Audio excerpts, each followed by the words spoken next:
एक समय की बात है। मालती नाम की एक गरीब और निर्धन औरत अपने परिवार के साथ रहा करती थी। मालती का पति पैर से अपाहिज था। मालती को कोई काम नहीं देता था क्योंकि वो एक निर्धन औरत थी। मालती अपने लंगड़े पति के साथ भीख मांगा करती थी। मालती का भक्ति में बड़ा विश्वास था। वो भगवान गणेश की आराधना करती थी। एक दिन सुबह सुबह जब मालती भगवान को जल चढ़ाने के लिए जा रही थी तो उसके पति रमेश ने कहा, अरे मालती, तुम कहाँ रोज रोज भगवान को जल चढ़ाने जाती हो? भगवान गरीब लोगों के जलपान कहाँ लेते हैं? वो तो पैसे वालों के दास हैं। तभी तो उन पैसे वालों का बाल भी बांका नहीं होता। यहाँ गरीब रोज मरता ही रहता है और ये भगवान चुपचाप बैठे रहते हैं। ऐसा क्यों कहते हो? भगवान सबका ख्याल रखते हैं और अमीर गरीब सुख दुख ये तो सबके हिस्से में आते हैं। इसमें दोष अपने कर्म का होता है। तो तुम ही बताओ मालती, तुमने क्या कोई बुरे कर्म किए हैं जो तुम्हें अपाहिज पति और उसकी गरीबी मिली, या मैंने कर्म बुरे किए हैं जो मुझे एक पैर से लाचार होना पड़ा? मालती अपने पति की बात सुनकर खामोश तो हो गई और कुछ न बोली। तभी उसका पति हंसते हुए बोला, मालती, भगवान नहीं होते हैं, ये तुम जान लो। और अगर होते भी हैं तो पैसे वालों के, गरीब के नहीं। इसीलिए आओ चलो अपने काम पर चलते हैं। अगर शाम को कुछ नहीं मिला तो यही पानी पीकर सोना पड़ेगा। मालती ने भगवान की पूजा की और अपने पति का सहारा बनकर भीख मांगने चली गई। वो पति के मजबूरी के नाम पर भीख मांगती, लेकिन कोई भी उन्हें कुछ नहीं देता। वहीं सामने एक मंदिर में बड़े बड़े सेठ दान पर दान किए जा रहे थे। तभी एक बार फिर रमेश हंसा और बोला, देखा मालती, ये है आज की सच्चाई। ये अमीर लोग उस मंदिर में दान देंगे, खूब देंगे, लेकिन हम बेसहारा को नहीं। क्या भगवान में इतनी शक्ति नहीं कि वो इनसे कहे कि जाओ पहले गरीबों की मदद करो तब यहाँ दान देना? लेकिन नहीं, तुम खुद देखना, जब ये सेठ आए तो उससे भीख मांगना, देखना वो हमें कुछ नहीं देगा। अगर हमारी किस्मत में दान लिखा होगा तो जरूर मिलेगा। आप इस तरह भगवान पर विश्वास मत तोड़िए। थोड़ी देर के बाद वो सेठ मंदिर से बाहर आया और जाने लगा। तभी मालती ने सेठ से कहा, सेठ जी, कुछ मदद कीजिए हम बेसहारों की। भगवान आपको खूब देगा। हाँ हाँ, भगवान देगा, लेकिन मेरे पास इस समय छुट्टे पैसे नहीं हैं। कहाँ से दूं तुम्हें?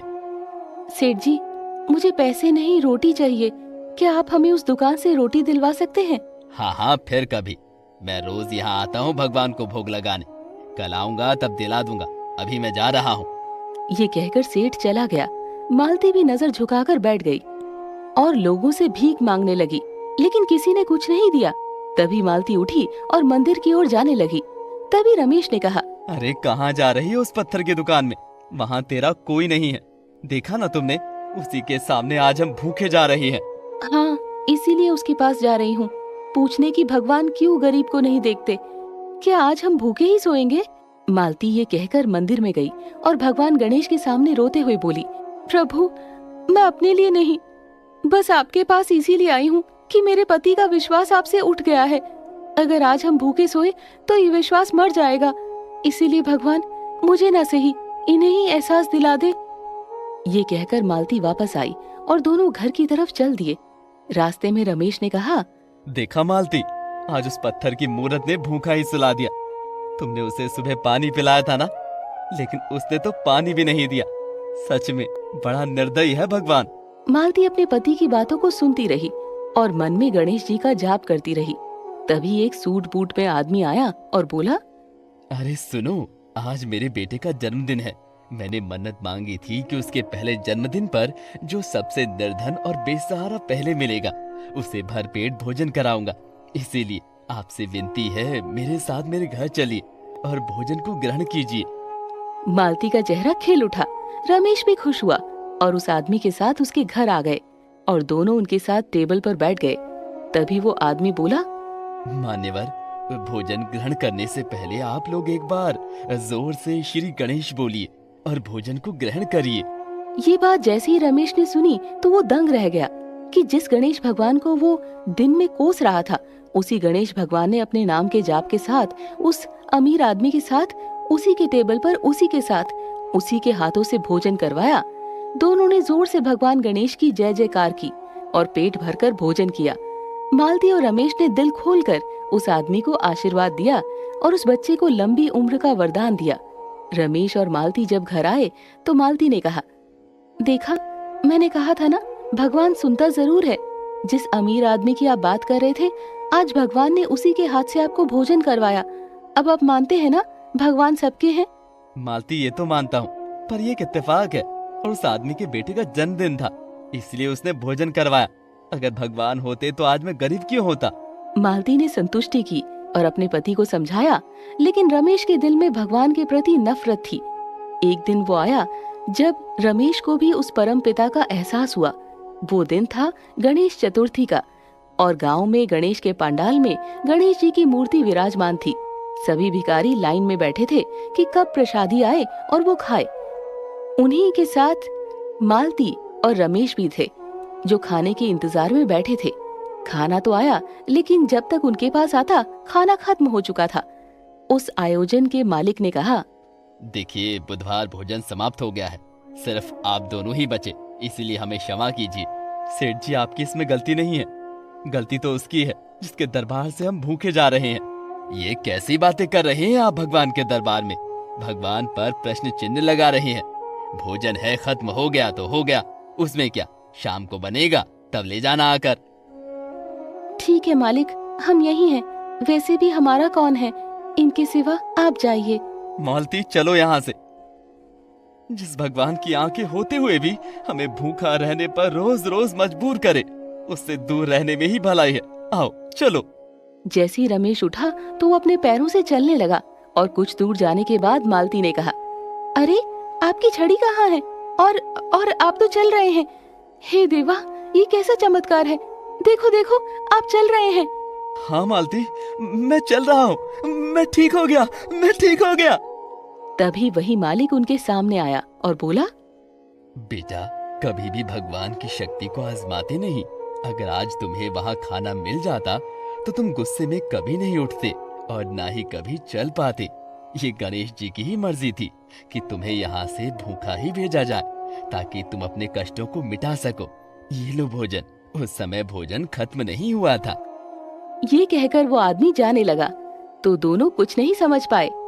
तभी उन्होंने देखा कि भगवान के पद चिन्ह रास्ते पर छपते हुए जा रहे हैं और देखते ही देखते वो आदमी गणेश भगवान की मूर्ति में समा गया। तब रमेश को यकीन हुआ कि ये और कोई नहीं, स्वयं भगवान गणेश जी ही आए थे, उसकी मदद करने और उसकी आस्था को जगाने। उस दिन के बाद से रमेश भगवान की भक्ति में लग गया और अपने जीवन को अपने पैरों पर जीने लगा। भगवान ने उसके बुरे दिन भी मिटा दिए और उसी सेठ के यहाँ उसे नौकरी दिलाई जिस सेठ ने उसे खाना खिलाया था। राजेश जूते की सिलाई करने वाला एक आदमी था। वो अक्सर सड़क किनारे बैठकर लोगों के जूते सिया करता था। उसकी हालत इतनी गरीब थी कि कोई उससे दोस्ती नहीं करना चाहता था। राजेश के बाप अपने बेटे पर फक्र करते थे। राजेश अपनी गरीबी में खुश था। एक दिन की बात है, शालिनी नाम की लड़की जो पैसों से बहुत अमीर थी, उसकी सैंडल टूट गई थी। ओफो नेहा, मेरी ये सैंडल टूट गई। ओह नो, अरे वो देखो सामने एक मोची बैठा है, चलो उससे तुम्हारी सैंडल ठीक करा देती हूँ। शालिनी और नेहा राजेश के पास आ जाती हैं।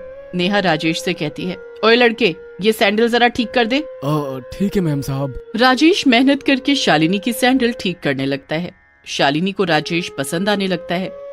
राजेश ने उस दिन तो सैंडल ठीक कर दी, लेकिन शालिनी राजेश को अपना दिल दे बैठी। वो रोज राजेश के पास अपनी सैंडल लेकर आने लगी और घंटों तक कर बातें करने लगी। एक दिन शालिनी ने राजेश से कहा, राजेश, मैं रोज तुमसे मिलने आती हूँ अपनी टूटी सैंडल लेकर, लेकिन आज मैं तुमसे अपने दिल की बात कहना चाहती हूँ। हाँ शालिनी, बोलो ना, क्या बात है? क्या तुम मुझसे शादी करोगे? शालिनी की ये बात सुनकर राजेश हैरान रह गया। उसने दबे शब्दों में कहा, शालिनी, लेकिन मैं तुमसे कैसे शादी कर सकता हूँ?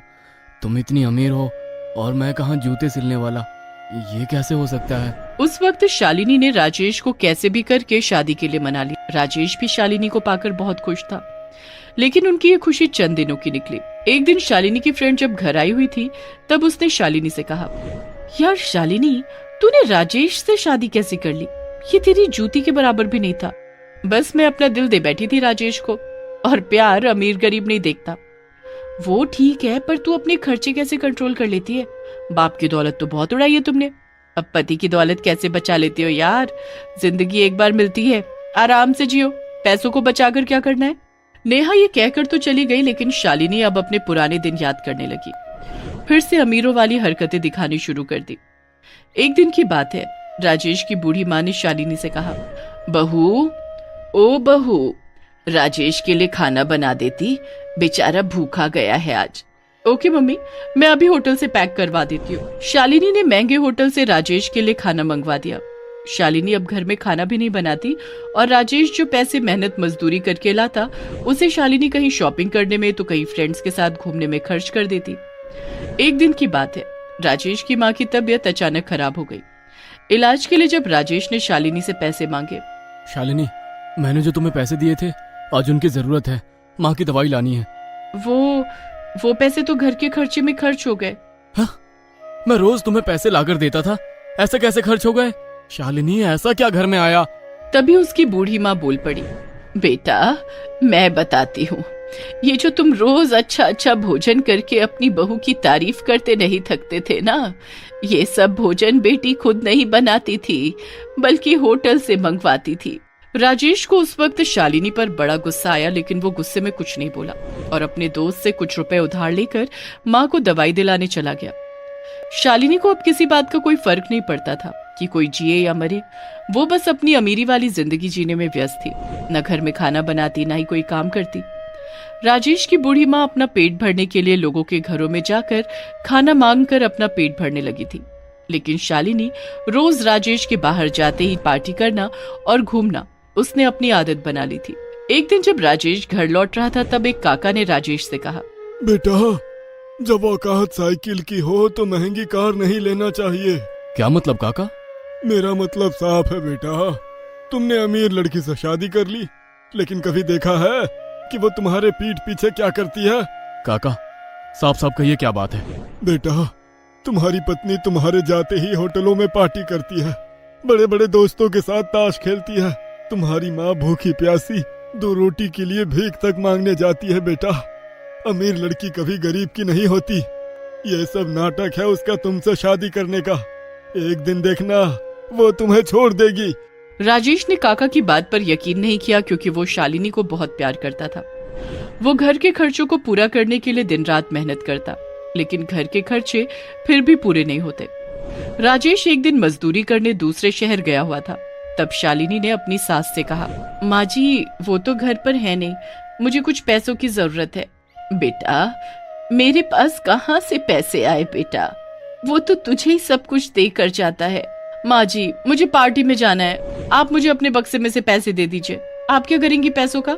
राजेश की माँ मना करती रही, लेकिन शालिनी बार बार उनसे पैसे मांगती रही।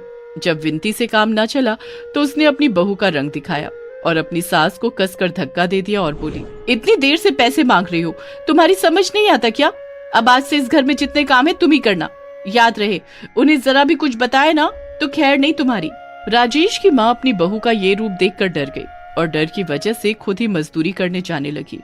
एक दिन की बात है, जब राजेश दूसरे शहर से लौटा तो उसने देखा कि उसकी बूढ़ी माँ लोगों के जूते साफ कर रही है। तो वो हैरान रह गया और भागकर अपनी माँ के पास गया और बोला, माँ, ये क्या कर रही है तू? ये जूते पॉलिश? शालिनी कहाँ है?